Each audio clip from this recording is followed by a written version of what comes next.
ugek ugek ugek sadulita Hai, tos pundi lur pawartosipun nggih. Saderengipun kawula matur maringi pawedhar piwucal dumateng para kadang sedaya. Rumiyin kanthi assalamualaikum warahmatullahi wabarakatuh. Alhamdulillah sedulur. Kakek Semar soho anak-anakku punakawan kayata Gareng, Bagong, Pitruk saged marak sowan wonten ngarsa panjenengan. Ing pangadhap mugi panjenengan nggih taksih pinengku rahayu, bagas waras wiris ugi taksih saged nindakaken ibadah siam. Sedulur kalebu ing samangke katiti surya 20 sedulur ya. Sasine Maret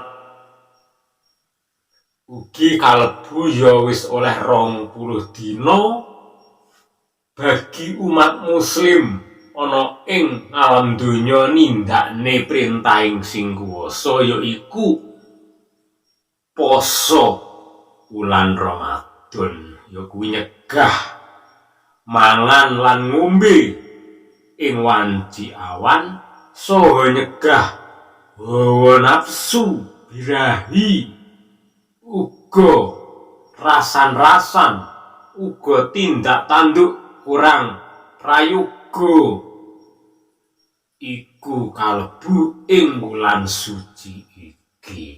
Ora oke-oke lur ya. Kaya adat biasane. Soane Kakek Semar adalah anak lanang Bagong, uga Petruk adalah Gareng iki nggawa oleh-oleh pitutur becik, pitutur apik yaiku sing magepok karo weton kelahiran menurut primbon Jawa. Nah, primbon Jawa tetep diugemi digawe paugeran tumraping awake dhewe urip ana ing tanah Jawa. Banjur sateruse sedulur, iki 5 cacahe ya lur. 5 cacahe kuwi weton sing bakal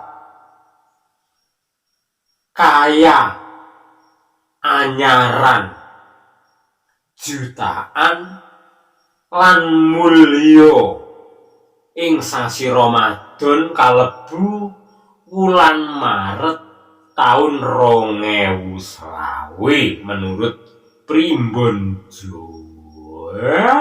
Iki tumrape sing duwe weton-weton sing arep tak sebut iki muga-muga diijabahi dening Gusti Murbeng ing dumadi.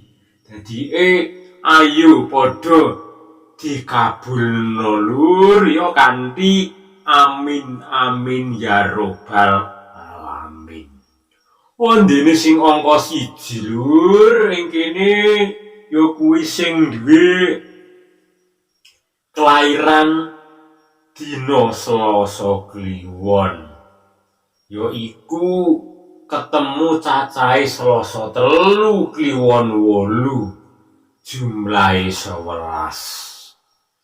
Banjur sateruse dina Selasa Kliwon kuwi wetone ya kuwi bejo kemayangan. Kesena arepe bakal sugih anyaran, bakal kaya baru jutawan lan jiwa sing mulia. Nah, wong sing sregep nambut gawe lan duweni cita-cita niat sing dhuwur alias niat sing tinggi sing wateke keras uga sing watek wantune kuwi menggebu-gebu. Lan sabanjure lur sing angka 2 ya kuwi sing duweni weton Rebo Kliwon lur ya. Rebo Kliwon kalebu Rebo 7, Kliwon 8 kuwi nektu sing rada dhuwur cacahe 15. Nah, weton Rebo Kliwon kuwi sing cacahe 15 kuwi weton kalebu sing duwe watak wantune menungsa sing lemah lembut, sopan santun, andhap asor, ya mudah tersinggung. Lah, lan uga ing kono kuwi sing pernah ngalami kegagalan. Baik kegagalan dalam bisnis, kegagalan dalam asmara bercinta, uga kegagalan dalam demokrasi lan liya-liyane. Mongko sangka kuwi ayo dimulai saka taun iki, saka sasi iki kuwi bejo kemayangan kalebu sing bakal kaya baru jutaan ing wulan suci saha sak teruse. Wis paham nggih lur nggih?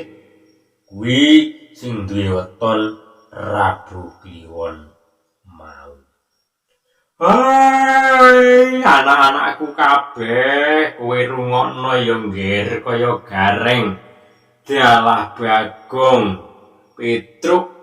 Nah, iki anak-anakku iki bodho tenang merga midhangetke kakeke Semar. Nah iki bulan Maret wis tanggal 20. Sebentar lagi sudah habis di masa bulan Maret, banjur ing kono menjelang hari raya Idul Fitri. Rungokno kabeh ya anak-anakku sing cacahe angka 3 sedulur dilanjut ya kuwi sing duwe weton laire Minggu Pon lur.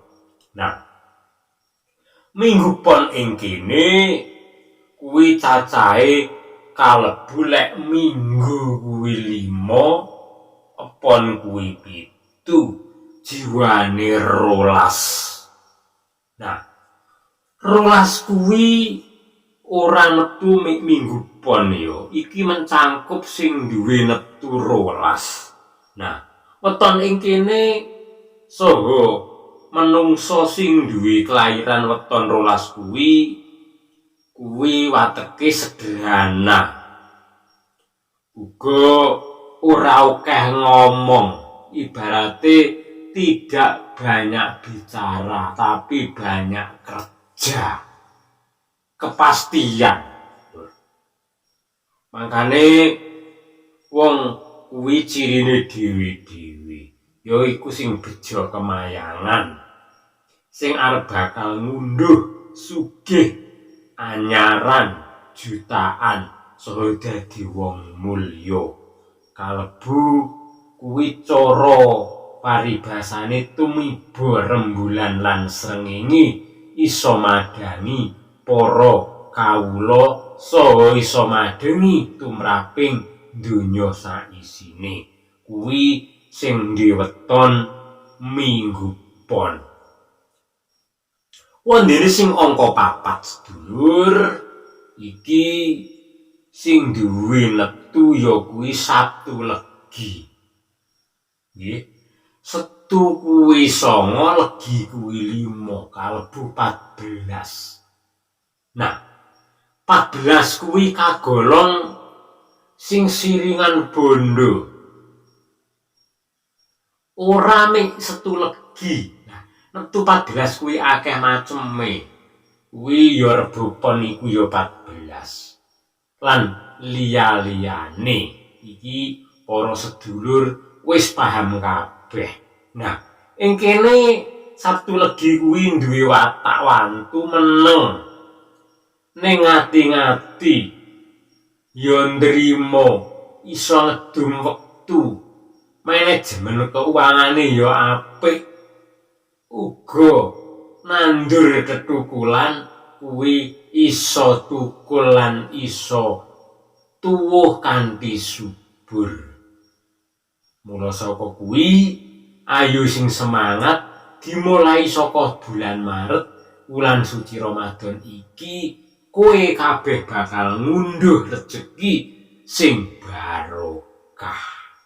Nah, wondene sing terakhir sedulur ya, sing angka 5 ya kuwi sing duwe weton laire Senen Legi, kalebu neptu cilik, cacahe 9. 9 kuwi senene 4, pasarane Legi kalebu 5. Mangkane wong duwe weton Senen Legi kuwi watak wantune wong sing pasif, wong sing sregep ya iso uga kuwi fokus menawa duwe pekerjaan wis ora mayang mentoleh apa sing ditekuni. Wong sing duwe watak wantu weton Senen Legi ya kuwi pateng. Contone lek dadi tukang ya ditekuni anggone nukang.